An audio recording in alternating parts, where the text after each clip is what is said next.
अगर हमारे साथ हमारे सैनिकों को धरना स्थल से अगर गवर्नमेंट ने उठाने की कोशिश की तो हम पूरे देश के सैनिक जो 28 लाख सैनिक हैं हम पूरा देश को जाम कर देंगे। ये सरकार कान खोल कर सुन ले। अगर हमारी मांगों को पूरा नहीं किया तो हम जल्दी से जल्दी कुछ एक्शन लेने वाले हैं। सरकार कान खोल सुन ले। अगर हमारी डिमांडों को पूरा नहीं किया तो हम चोट भी पहुंचा सकते हैं और हमारे धरने को उठाने की कोशिश करी तो इसका अंजाम बहुत बुरा होगा। पूरा देश को जाम कर देंगे। कश्मीर से कन्याकुमारी तक और जॉन्स जेसीओ एक है। 3% आदमी हमारा कुछ नहीं कर सकते क्योंकि 97% जो देश के सैनिक हैं वो जेसीओ और ओआर है। सरकार चाहती है कि ये 1-2 दिन अपना भीड़ दिखा के ये वापस चले जाएंगे, लेकिन हम वापस नहीं जाएंगे। हम लंबा आंदोलन करने के लिए तैयार हैं। हम एडम साइड से भी पूरा प्रबंध करेंगे और लंबा आंदोलन करेंगे। हम कभी नहीं हटेंगे, लेकिन जब हमारी नहीं सुनेंगे तो हम देश को जाम भी कर सकते हैं। जय हिंद, जय भारत। और आप इस समय देख रहे हैं CCN न्यूज़ 24 चैनल। मेरा नाम है दिनेश गर्ग जैन, कड़वे सवालों वाला। मौजूद हूँ भारत की राजधानी दिल्ली के अंदर और जंतर मंतर का वही क्षेत्र है, वही प्रांगण है। और बता दूं कि आज लगभग 70 से ज़्यादा दिन हो चुके हैं पूर्व सैनिकों को यहाँ पर बैठे हुए, अपनी मांगों को लेकर के बैठे हुए। और दौसा से, राजस्थान से बैठे हैं, यहाँ पर आए हैं और बड़ी बुलंद आवाज में इन्होंने वाकई बड़ी बुलंद आवाज में अपनी बातों को रखा है और केंद्र सरकार को चेतावनी भी दी है। एक बार फिर भी जानेंगे, मैं बात कर रहा हूँ आपकी। सर जय हिंद, जय भारत। जय हिंद, जय भारत। मैं कैप्टन मुकुट सिंह, दौसा, राजस्थान, जो कि ये हमारा सैनिकों का धरना चल रहा है उसके लिए आए हैं। हम दौसा से करीब 150 सैनिक हम इस धरना स्थल पर आए हैं और मैं ये कहना चाहता हूँ कि हमारी जो दौसा की धरती है और करौली की, ये इतिहास में जानी जाती है आंदोलन करने के लिए। अगर हमारे साथ हमारे सैनिकों को धरना स्थल से अगर गवर्नमेंट ने उठाने की कोशिश की तो हम पूरे देश के सैनिक जो 28 लाख सैनिक हैं हम पूरा देश को जाम कर देंगे। ये सरकार कान खोल कर सुन ले। अगर हमारी मांगों को पूरा नहीं किया तो हम जल्दी से जल्दी कुछ एक्शन लेने वाले हैं। हमारी सेना के अंदर सारे महकमे हैं, इंटेलिजेंसी भी है, सप्लाई एडम के लिए भी है और लड़ाई के लिए भी है। जितने सैनिक हैं ये सब ट्रेनिंग शुदा हैं। सरकार कान खोलकर सुन ले कि सैनिक बिना ट्रेनिंग शुदा नहीं है। जब हम चाइना और पाकिस्तान को भगा सकते हैं तो हमारे हक की लड़ाई भी हम लड़ सकते हैं। सरकार से मैं रिक्वेस्ट करता हूं कि इस देश को सुलझाना ना चाहे। मैं बहुत आपसे हाथ जोड़ के विनती करता हूं सरकार से, हम किसी के बरखिलाफ नहीं हैं। हमारे ना कोई कांग्रेस है ना कोई बीजेपी है। हमारा एक ही धर्म है, सैनिक धर्म। हमारी कोई पार्टी नहीं होती, हम सैनिक हैं। जो हमारा काम करेगा वो हमारा होगा, हम उसी को वोट देंगे, सैनिक जो हमारा काम करेगा। और 28 लाख सैनिकों को 10 से गुणा कर लीजिए, क्योंकि हर सैनिक के माँ बाप, बच्चे और रिश्तेदार जहाँ पर सैनिक कहेगा वही वोट देगा। तो सरकार कान खोल सुन ले। अगर हमारी डिमांडों को पूरा नहीं किया तो हम चोट भी पहुंचा सकते हैं। यह हमारा उद्देश्य है और हमारे धरने को उठाने की कोशिश करी तो इसका अंजाम बहुत बुरा होगा। पूरा देश को जाम कर देंगे।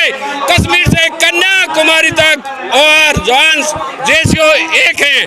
3% आदमी हमारा कुछ नहीं कर सकते क्योंकि 97% जो देश के सैनिक हैं वो जेसीओ और ओआर है। बस साहब, राम साहब, धन्यवाद साहब। कैप्टन साहब, मोदी साहब लगातार आप लोगों के हित की बात करते हैं। वो हमेशा कहते हैं कि मैं जवान और जेसीओ के लिए काम करता हूं और आप उनके खिलाफ अपना किस तरह से बात कर रहे हो, बताओ। देखो, हम अपने माननीय प्रधानमंत्री जी के खिलाफ नहीं है, लेकिन जो कुछ एक विसंगतियां हैं, जो अफसर्स हमारे जो 85% पैसे को जो डिफेंस को मिलता है उसको हमारे अफसर्स खा जाते हैं और जो 97% है उनको केवल 15% पैसा मिलता है। तो मैं मोदी जी से रिक्वेस्ट करता हूं कि इसका डिस्ट्रीब्यूट सही किया जाए।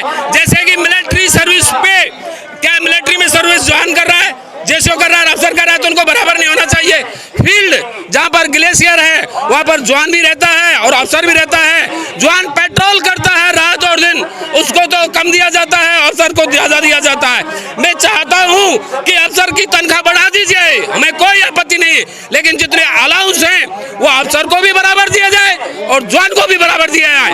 ये रिक्वेस्ट करता हूँ मैं अपने मोदी साहब से। कोई हमारा गोला सुखवा नहीं है, वो अच्छे प्रधानमंत्री जी है, हमारे देश को अच्छा चला रहे, हमको कोई शिकायत नहीं। हमको शिकायत है तो हमारे पास जो भाईबंदी हो रही है हमारे साथ, जो विसंगतियां हैं उनको पूरा कर दीजिए। राम राम साहब, जय हिंद साहब। अभी दो सवाल और रखूंगा मैं। जीडी बख्शी साहब बड़ी बड़ी मूंछों वाले, हालांकि मूंछें आपकी भी बड़ी हैं, वो अलग बात है। जीडी बख्शी साहब आप लोगों के हक के लिए लड़ते उसके बावजूद भी आप यहाँ बैठे हो। देखो, जीडी बख्शी साहब बहुत अच्छे आदमी हैं, बहुत अच्छे वक्ता हैं और देश के लिए जीडी बख्शी साहब ने बहुत कुछ किया है, हमारे लिए लड़ाइयाँ लड़ी है जीडी बख्शी साहब ने। मैं जीडी बख्शी साहब को मैं एक रिक्वेस्ट करता हूँ और जीडी बख्शी साहब को मैं बता देता हूँ कि जब उनके अगुवाई में हमारी सेना का आंदोलन, वो हमारे क्या है कि भूतपूर्व सैनिकों के अगुवा रहे, तब उन्होंने अच्छा किया। लेकिन जो विसंगतियाँ हैं इनके ऊपर अभी जीडी बख्शी साहब क्यों नहीं बोलते? जीडी बख्शी साहब को अभी विसंगतियों में बोलना चाहिए। क्या लगता है कि वो क्यों नहीं बोलते? क्या लगता है? अभी लगता है कि हो सकता है कि जीडी बख्शी साहब अपने अफसर से, और हम एक जवान और वार जैसियों हैं, हो सकता है साहब के ऊपर कोई राजनीतिक दबाव हो या अपने सेना के रिटायर अफसर का कोई दबाव हो कि इसमें हमें कोई जो अपना परसेंटेज है वो कम हो जाएगा, जवान का ज़्यादा हो जाएगा और जवान और अफसर के बीच की खाई कम हो जाएगी। तो ये अफसर चाहते हैं कि ये खाई ज़्यादा हो और खाई बनी रहे और जवान को इस्तेमाल करते हैं। आप लोगों की हक के आवाज के लिए सतबीर जी भी यहाँ पर बैठे थे धरने पे, और फिर भी बताया जाता है कि सतबीर जी ने आपको कहीं ना कहीं धोखा दिया, ऐसा क्यों? देखो, सतबीर जी ने जो अपने बहुत दिनों से फौजियों की अगुवाई करी और वो हमारे साथ थे शुरू से ही, लेकिन हम सतबीर जी पर पूरा विश्वास करते थे है नहीं करते थे। लेकिन अभी लगता है कि सतबीर जी शायद दूसरा रास्ता पकड़ चुके हैं और शायद सतबीर जी ने अपना, हो सकता है चुनाव के लिए उल्लू सीधा किया हो और ये हमारे एकत्रित करके फौजी भाइयों को और राजनीतिक पार्टियों में अपनी जगह बनाते हैं। तो हो सकता है सतबीर जी पर कोई दबाव हो और सतबीर जी अपना रास्ता दूसरा चुन चुके हैं, हो सकता है राजनीतिक रास्ता चुन चुके हैं सतबीर जी। लेकिन अभी हम किसी की बातों में नहीं आने वाले।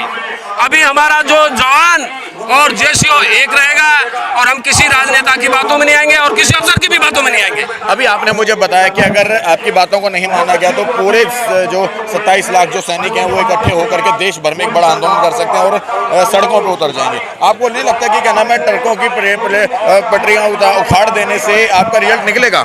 देखो, सड़कों की पटरियां उखाड़ने से वो तो आप भी जानते हैं हमें ज़्यादा रिजल्ट नहीं निकलेगा, लेकिन मरता क्या नहीं करता।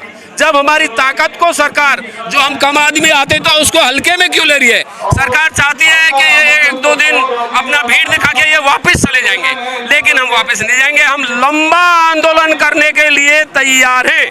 हम एडम साइड से भी पूरा प्रबंध करेंगे, लंबा आंदोलन करेंगे, हम कभी नहीं हटेंगे। लेकिन जब हमारी नहीं सुनेंगे तो हम देश को जाम भी कर सकते हैं। क्यों? देश किसके ऊपर टिका है? सेना के ऊपर। अभी जो हाजिर सैनिक हमारे भाई हैं, उनसे रिटायर्ड सैनिक दुगने हैं। तो क्या सरकार हमारे भाइयों को आपस में लड़ाना चाहती है?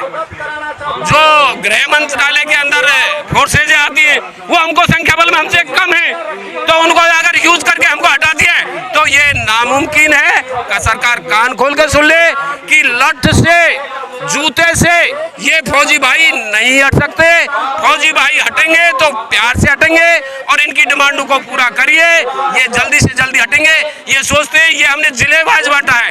देश में कितने जिले हैं? हर स्टेट को 1 महीना देंगे तो भी 12 महीने में 1 जिले का नंबर आता है। 2 साल में 2 बार नंबर बढ़ेगा, तो हम कितना ही लंबा आंदोलन को खींच सकते हैं। इसमें कोई दो राय नहीं होना चाहिए। हर जवान के पास बाइक है, हर जवान के पास गाड़ी है, रिटायर के पास में हम अपने साधनों से भी हर जगह पहुंच सकते हैं। हम प्लानिंग सोचा कर रहे हैं। जब हम कश्मीर में रह करके आईडीज को डिसमिस कर देते हैं, या जब हम उग्रवादियों से लड़ाई लड़ सकते हैं, तो ये तो प्लेन इलाका है। जहाँ हम पहाड़ियों में लड़ाई लड़ सकते हैं, तो ये तो प्लेन इलाका है।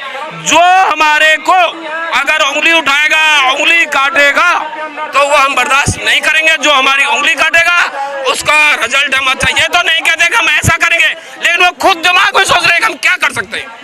अगर हमको हटाया जाएगा तो वो हमें इशारा देते, खुद सोचो कि हम क्या कर सकते हैं। लगभग 70 दिन के करीब आपके यहाँ पर धरने को होते जा रहे हैं, कोई भी सरकार का बंदा, कोई नुमाइंदा यहाँ तक नहीं पहुँचा है। देखो, सरकार का हमारे यहाँ कोई भी नुमाइंदा नहीं पहुंचा है। वो ये देखना चाहते हैं कि इनमें कितनी ताकत है। शायद हो सकता है थोड़े दिनों में ये अपने आप ही चले जाएंगे। हो सकता है और आप चले ही जाओ। अपने आप ही चले जाएंगे। और इनकी जो सरकार है वो एक मीटर गेज लगा रही है। सरकार एक गेज लगा रही है, तापमान का मीटर चेक कर रही है कि इनमें कितनी ताकत है। सरकार देखना चाहती है। हो सकता है कि सरकार इस ताकत को देखे कि राजनीति में इन फौजियों से असर पड़ेगा या नहीं पड़ेगा। है आप लोगों में ताकत? आपको हम दिखा देंगे। अभी तो हमारा ये स्लो चल रहा है। जब हमारी नहीं सुनी जाएगी, हर डिस्ट्रिक्ट में होगा, हर तहसील में होगा, हर पंचायत में होगा, पंचायत से लेकर के और डिस्ट्रिक्ट तक हर रोड पे हर जगह आंदोलन। आपको पता है किस गांव में फौजी नहीं है? आप देखिए, हर गांव में फौजी है, हर देश के हर कोने में फौजी है। तो क्या फौजी जब आंदोलन करेगा तो क्या फौजी को उसके भाई बरकरार होंगे, उसके घर वाले बरकरार होंगे? वो सारे फौजी के साथ होंगे, जो कि कर्नल करोड़ी साहब ने 1-2 डिस्ट्रिक्टों को बताया था। देखा आपने? एक आदमी ने। तो सेना तो बहुत बड़ी है रिटायर की, ये तो पूरे देश में है। तो इसको कान खोल कर सुन ले, हम बिल्कुल पीछे न हटेंगे। आप ये बिल्कुल हम रिक्वेस्ट करते हैं माननीय अपनी सरकार से कि हमारे को नेगेटिव में ना ले, सरकार हमको पॉजिटिव ले, हम सरकार को पॉजिटिव लेंगे तभी काम चलेगा, नहीं तो किसी हालत में काम।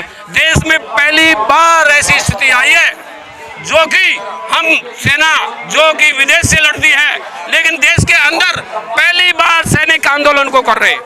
नहीं, कभी ऐसा कभी स्थिति नहीं आई कि देश के सैनिकों को आंदोलन करना पड़े, लेकिन हमारे साथ जो विसंगतियां हुई हैं उनके लिए हमको खड़ा होना पड़ा है। और जब एक सैनिक खड़ा होता है तो पीछे मुड़ के नहीं देखता है। हमने क्या है कि देश की सेवा कर ली। अभी सभी जो सैनिक ये भाई आए, सबके बच्चे हैं, सब कुछ है। तो हम सोचते हैं अगर एक घर से एक सैनिक सदस्य शहीद होता है तो कोई फर्क नहीं पड़ता, वो भगवान का प्यारा होगा, लेकिन सरकार को हिला के रख देगा। हमको कोई परवाह नहीं है। अगर हमारे 10 लड़के गांव से फौज में हैं और हर गांव से एक लड़का भी अगर शहीद होता है तो कोई परवाह नहीं है। और जब हम देश के लिए शहीद हो सकते हैं तो अपने हक के लिए भी शहीद हो सकते हैं। अब 30 तारीख की बड़ी कॉल दी हुई है, क्या करने वाले हैं आप लोग 30 तारीख को? देखो, 3 तारीख को हमने दिया था राष्ट्रपति महोदय के नाम ज्ञापन। पूरे देश के सैनिकों ने राष्ट्रपति महोदय के नाम ज्ञापन दिया। अभी जो 545 जो लोकसभा सदस्य हैं उनको हर स्टेट से हर उससे लोकसभा सीट से हम ज्ञापन देंगे। तो 545 सदस्यों को पता लगे कि सैनिक क्या चाहते हैं। वो 545 सदस्य चाहे किसी भी पार्टी का हो, अपना ज्ञापन अपनी लोकसभा में दें, जिसे पता लगे पूरे देश को 545 सदस्यों को हम बता चुके।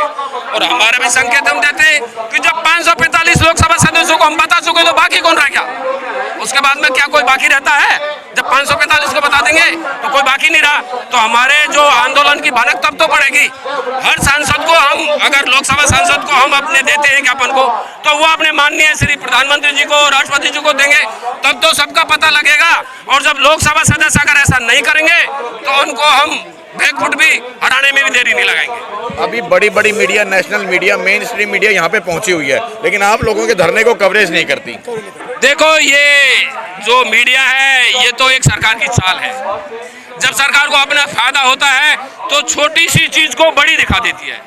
और जब सरकार को अपना कोई फायदा नहीं है और हमारे इसको आंदोलन को दबाना चाह रही है, फिलहाल ये ग्राउंड में दिख रहा है कि हमारे आंदोलन को सरकार दबाना चाहती है, इसलिए जो नेशनल मीडिया है वो हमारे पास नहीं आ रहा। नेशनल मीडिया चाहता है कि इनको टीवी और चैनलों पे नहीं दिखाया जाएगा तो इनकी आवाज़ अपने आप दबके रह जाएगी, लेकिन हमारी आवाज़ सुनी जाएगी। हम गारंटी से कहते हैं सुनी जाएगी, क्योंकि आप जैसे जो मीडिया के बहुत भाई हैं जो कि निष्पक्ष अपना जो समाचार देते हैं, जो भाई अपनी समाचारों को सुनेंगे तो हमारी आवाज़ पूरे देश में जाएगी। लेकिन जब हम हर देश के कोने में धरने पे बैठेंगे, हर डिस्ट्रिक्ट में, हर ब्लॉक में, हर गाँव में, हर पंचायत में, तब तो अपने आप मीडिया को आना पड़ेगा, तब तो मोदी मीडिया को अपने आप ही आना पड़ेगा।